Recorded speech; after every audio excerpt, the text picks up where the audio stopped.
Hello and welcome to Rear Naked Chat, where we are talking UFC 156, aka UFC Brazil, aka Strikeforce. Yeah, it was, wasn't it? There's a few elements of Brazil And Strikeforce coming together to take over the UFC, man. Yeah, it's a little bit like when WCW and ECW invaded the WWE. The invasion. Yeah, the invasion. It's invasion, yeah. This is the real life version of that. So a great card overall. We're just going to go a quick run through the fights because there were some interesting results, to say the least. Some real shockers in there. But we'll start with the prelims, which I felt start to finish the prelims were some amazing fights. Yeah. Like that was worthy of a main card alone. And even with a lot of decisions as well.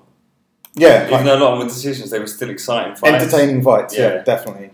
I'd like to start with Dustin Kimura, actually, because he was one of the Facebook fights. But okay. Because it's so rare you see a guy who's just sick off his back, and he gets Joe Rogan excited as well. Yeah. Because he was just throwing all sorts of things from his back, and then I think into the third round, his corner told him, "You need to get the takedown and get on top," and he was even more deadly. Yeah, once he was aggressive with it, instead of just lying there waiting for the guy to bring it and just counter him. Yeah. They were like, right, you do the... Yeah, just take charge. Work. And as soon as he did, it was like, that's it. Top, mount, back, choke, done. Choke, game over. So he's at bantamweight. Yeah, he looked good. He's very young as well, isn't he? Yeah. I think we looked at his... Oh, he's so new, he doesn't even have a Wikipedia page. There we go. But he showed that, I wrote on my notes as well, the Hawaiian rubber guard, the BJ Penn rubber guard. Shit, right, okay.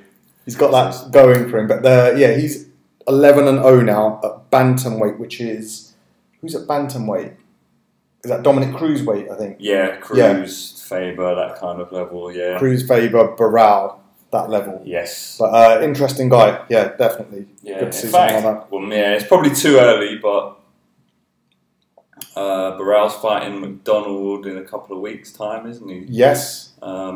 Say he wins that. Oh, he's still got Dominic Cruz to fight. Yeah, there's still. I don't know that division that well, but yeah, there must be some people. I mean, that was a debut, and there was more than one. That was a good debut, and then the prelims were pretty much full of Strikeforce guys, yeah. Who all debuted in the UFC and gave a great account for themselves. Other than maybe you weren't very happy with the Isaac Valley Flag versus Eve Edwards decision. I thought I would have given that to Edwards, to be honest. Okay, on the basis first 2 rounds.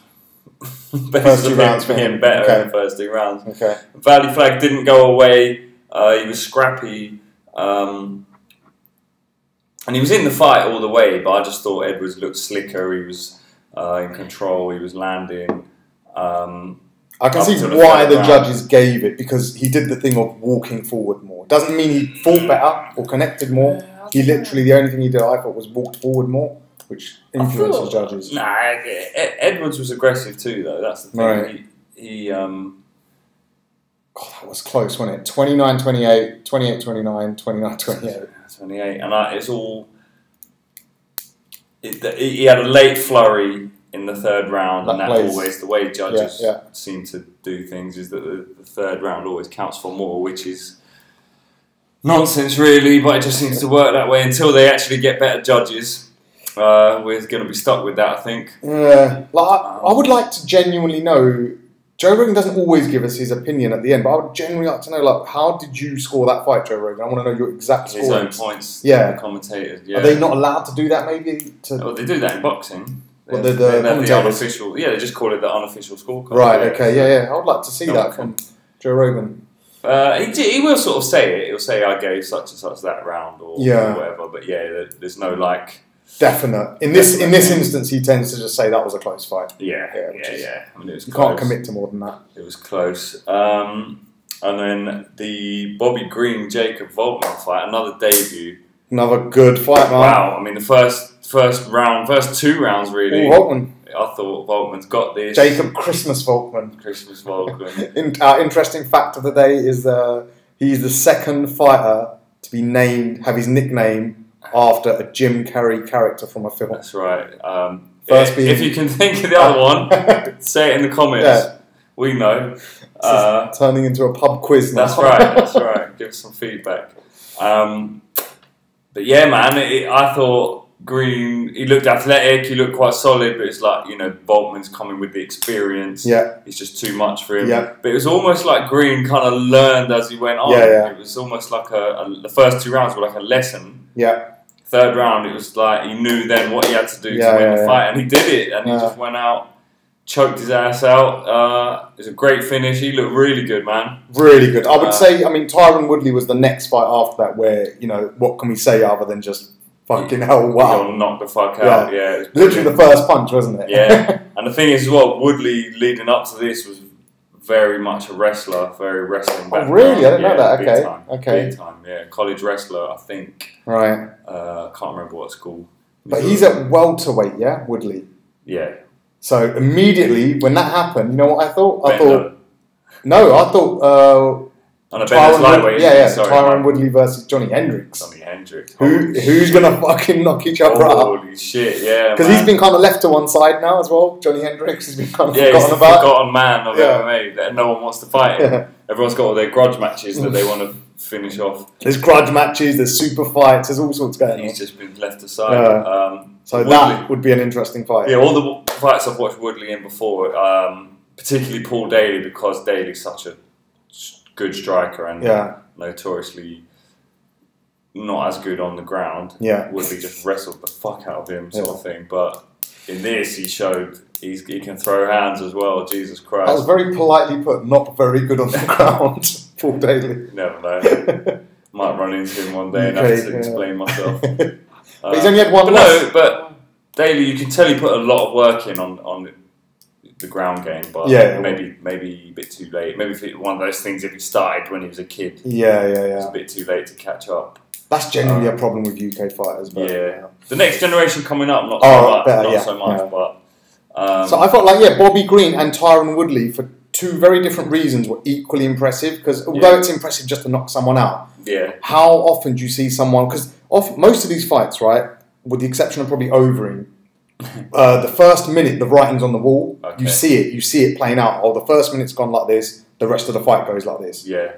But Bobby Green just totally was like, okay, fuck the first 2 rounds. I got this now. He figured it out. Yeah, it's really good, really impressive. Yeah, because it shows he's a thinker, cerebral fighter as well. Not just a dumb athlete. Okay, and then the last of the prelims, Evan Dunham versus Gleison Tebow. That was just the classic story of a guy who's cut too much weight, threw everything he had at the beginning, hit him with a hard shot, tried to do a guillotine. Tried a few things. Messed it up, and then Evan Dunham just tough, durable. Just ran out of steam. Yeah, those got stronger and stronger. Legendary weight cuts by Tebow are just... I don't know. They're going to catch up to you eventually. I think it's not lightweight. That was lightweight. Yeah. That geezer he looks like a fucking. He literally cuts like 30 pounds a fight, or something crazy like that. So. I mean, he should be. He still does all right, bearing in mind how much he cuts. He should be fucked after the first round. Yeah, it's true. It's true. He still makes it to the third round. He pulls it off somehow. But that was a good. Nice little undercard, I thought. Very good, solid. Yeah. And then the main card, straight into it. Benavidez, Joseph Benavidez. We had some predictions for this. I think I picked Uncle Creepy for the win. Yeah. You went with Benavidez. I went with Benavidez, and he just looked better to me. Yeah. Start to finish, just stronger, better in every sort of aspect. McCall was in the fight again. It's another one. He was in the fight all the way, but it was just a case of like. Benavidez is here, he's there. Any work he does is kind of just getting edged.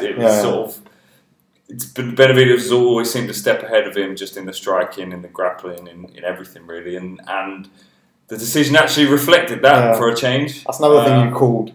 It would definitely go to decision. Flyweight. As does every fight. Yeah. I don't know about these flyweight fights now, you know. Because we've seen a lot recently. And at the beginning it was a new little fad, like, this is good, man, they're fast and shit. But they never finish. But now it's like, I don't know if I can handle one every single pay-per-view. Yeah. What's the next? What's one coming up next? The one at the UK event? Yeah, Barral McDonald. There is one flyweight on the prelims. Phil Harris against Ulysses Gomez. Well, we'll watch out for that. Stay posted for that decision. Then we had John Fitch getting a good taste of his own medicine. That was satisfying for all the wrong reasons. John Fitch got out-bitched. And at one point was complaining that he was getting done. Yeah, he was complaining to the ref, like, stand us up. God. Like, fuck no, you, how dare you. No, John Fitch. No, how dare you. So, Maya looked good, though. Maya looked good. He was relentless. I mean, the writing was on the wall. The first thing, as soon as round one, bosh, takedown. Yeah, just on his back. I think there was 3 minutes of the first round was Fitch standing with him on his back in a body triangle. It was crazy. He was just working. And again, you see the greatness of Anderson Silva kind of trickling down as well, because Maya didn't have a chance against him. Yeah. I mean, I know he was taking a piss or whatever, but if you were to watch that fight, you wouldn't think much of Damian Maya. But when he gets his hands on you, that guy can grapple. He's got a jiu-jitsu. Did you listen to Fitch's corner at the start of the 3rd round? No. I think I wrote it down word for word. They said, fuck all technique, throw it all at him. Yeah. That's never a good sign. Junkyard dog, they said, didn't they? Yeah. Throw the kitchen sink at him. Yeah. Fuck all he actually said, fuck all technique. It's like, hold on, he's been taken down every round. If he just throws some shit, what do you think's going to happen? He's going to get taken down. But they knew he'd lost. I know what they meant. I respect the urgency of it, but not that way. You've lost 2 rounds though. What? You have to win the 3rd round. It was ultimate desperation. What you're doing isn't working, so try something else. But they probably could have been a bit more tactical about it. Yeah. And also, there was a lot of crowd booing, wasn't there? There seems to be a bit of a trend of that lately. Yeah, but I'd just put that down. The sport's getting more popular. So there's just more idiots are just turning up. But like people who are booing what's happening in that fight, Maya versus Fitch. If you're any kind of fan, what did you expect? What did you expect from that fight? Yeah. Like, of course it was going to go like that. Exactly what was going to happen, yeah. And then what you wouldn't expect as a fan, or what I didn't expect, was for Alistair Overeem to go walking in like this, with his chin out and his hands down, just waiting to get knocked out by a bit. Like, he completely did it to himself. Yeah. I'd have even said he was ahead going into the 3rd round as well, Dana said he was not that impressed with Overeem. Up till round 2, I thought he looked very impressive, actually. Yeah, I mean, not on the level he has in the past. No, he's been out a long time. Okay. And he was ahead. That's true. He was ahead on points. Yeah. He wasn't as sharp and clinical as he usually is, but he didn't seem like he gave a shit as well, to be honest. Like I say, his hands were down. He was sort of casually throwing shots. He was catching him. What surprised me was his strength, though. He was able to just like throw Bigfoot around when they were in clinches. Yeah, he was. What is that? Is that a lot more clinching and takedowns? Yeah. What is that? Is it the roids? Yeah, is it the roids? Is what I'm asking. I don't know. Well, he's a strong guy, man. He's just big, yeah. But yeah, it was such a strange finish. He just got knocked the fuck out. But again, he did it to himself. He did it to himself. Like, I'm happy for Bigfoot because you could tell he felt very disrespected coming into this fight. Oh my god! Because of just the way Overeem was talking about how, almost like, I need to just get this fight out of the way so I can carry on with my career. Yeah. And Bigfoot obviously took that personally, and then took great pleasure in. I think Rogan made a very good point. As a good thing Kim Winslow wasn't referee. Can you imagine her trying to pull Bigfoot off at that stage? Yeah, it was Herb Dean, wasn't it? Yeah. He was hanging off his life, wasn't he? Like, dude, get away. That's a lesson, UFC. Never allow Kim Winslow to referee a heavyweight fight. Or even Steve Mazzagatti, I'd say as well. True. Just for the risk factor. It's not even that he's not strong enough, it's just he could let something very crazy happen. Yeah, because Bigfoot was in just an ape mode by that point. Oh, he was, He went full-blown chimp at that stage. Fuck you mode he was in, Then Rashad, little nog. Not really much to say about that. Rashad looked poor to me. They didn't look himself. They both look like two guys who haven't fought for a year and they both coming off losses. They just look scared of losing, both of them. Rashad did not look like himself. At all. I wondered if we talked about this, knowing that somewhere in the back of his mind he knows he can't beat John Jones. So then it's almost like, well, what's the point? What's the point of anything? Why am I fighting now? Yeah, we all fight to basically become champion. I tried it, I failed, and I don't think I could ever do it again. I mean, pre-fight he was saying I want to get back to that, but you have to though, don't you? You didn't show it. Sell the pay-per-views. Didn't show it in the fight. It was that. If any fight was to get booed by the fans, I'd have said that one. Really, because it was very dry. I said actually, it looked like a very intense sparring session. That's what that whole fight was. That's a very good description, yeah. But anyway, I think we move on from that. Yeah. And then the opposite end of the scale, we had... Oh, greatest fight ever. It was pretty good. Yeah. Greatest fight ever? No, not greatest fight ever. It's been a while since we've seen a good fight, but compared to like what was going on the rest of the card. Previous fight, yeah. But it was a great fight, man. Frankie Edgar, you just cannot put him away. You cannot put him away, no matter what you do. The leg kicks were raining on him. His leg looked fucked. Yeah, I think 5 leg kicks he just ate, and they were progressively getting worse. Yeah. Like by the 5th one, I said like, okay, that's the 5th one. What's the 10th one going to look like? It's going to be ridiculous. And luckily for him, it didn't get to 10 leg kicks because he makes adjustments, doesn't he, Edgar? Yeah. It's like he lets you get tired. Yeah. So the kicks aren't coming quite as hard, and then he starts catching them, which he's done in the past as well. Yeah. He had to take a few early on for Aldo to gas himself out a bit, though, really. Yeah. But if anyone can take a beating in the UFC, it's Frankie Edgar. It's almost part of the technique, isn't it? Yeah, not strategy, but no, maybe. Surely that's not the game plan. But he almost relies on the fact that he can wear you out just by letting you beat him up and keep coming. He keeps coming. He never fucking stops moving and coming at you, and he kind of stays like at an energy level all the way through. Whereas Aldo was maybe a bit higher, but then it dipped towards the end. First 2 rounds definitely for Aldo. Last 2 definitely for Frankie, I'd have said. Really. The last one was a little bit 50-50. Like it could have been even. Was it the 4th round he got that big takedown? Yeah, the 4th round. He won absolutely. That round comprehensively. And I think you said it during the fight, or you heard his corners, like maybe Aldo gave away that 4th round to conserve his energy for the 5th round. Yeah. Because otherwise, you know what it's like with Frankie, the writing's on the wall, like he's going to take those last 2 rounds. Yeah, he is. He's not going to be tired. So if that was a decision, that was a very good strategic decision from Aldo's camp. But yeah, Frankie, he did it again. What did we do with Frankie Edgar, man? Because he does, like you said, he doesn't lose. Yeah. He doesn't win. He doesn't really lose. He didn't get beaten. He did not get beaten. Let's put it that way. I could have kept watching that. If they could have just kept adding rounds on. Boxing it. Just go 12 rounds. Fuck it. Or just sudden victory. You have to finish. No one wins until there's a finish. But like, I think you said he could maybe go down another weight yet to Frankie bantamweight. No, I think 145 is right for him. But I think Aldo could and should go up. I think he should go lightweight, but he doesn't seem to want to, according to him in the post-fight. Yeah, he was talking about fighting Pettis, who is a lightweight. Oh yeah. I'm confused now. What's going on with Jose Aldo? There, maybe because they asked him, "Are you going to go up?" And he said, he wants Bendo badly. Who? Pettis does. Yeah, and he deserves him too. Yeah. But yeah, like you said, man, it would be amazing to see the talent of Jose Aldo, come up to lightweight, because that is a fucking ridiculous division. To mix it up with them, with those boys, fucking hell. Well, we'll see. He said he won't, but you never know in this sport. You throw enough money at him. Yeah, true. So yeah, man, that sums up a pretty good card, I think. Yeah, definitely. Well happy with that. Up there as far as cards go. Next one is one you're going to. Yes, I forgot. I've got tickets for this one. So we get some live reporting from the event. And Henan Barral versus Michael McDonald.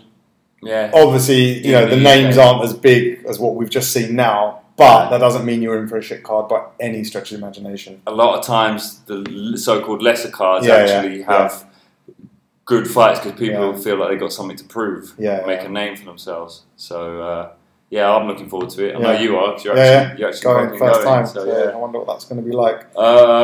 So I think no booing though, yeah? No, I'm not going to boo. If I hear other people booing, I'll start booing them. Yeah. I'll look at them and go, boo you. Boo. Point. Not him, you. You. Boo. I think that sums this one up really. Rear Naked Chat, you know what it is. YouTube, Twitter, at Rear Naked Chat. rearnakedchat@gmail.com if you want to email us, comments, thoughts. Yeah, all of that shit. Yeah. And we'll see you next time, I guess. Yeah. Anything else you want to add? Nice. Brazil!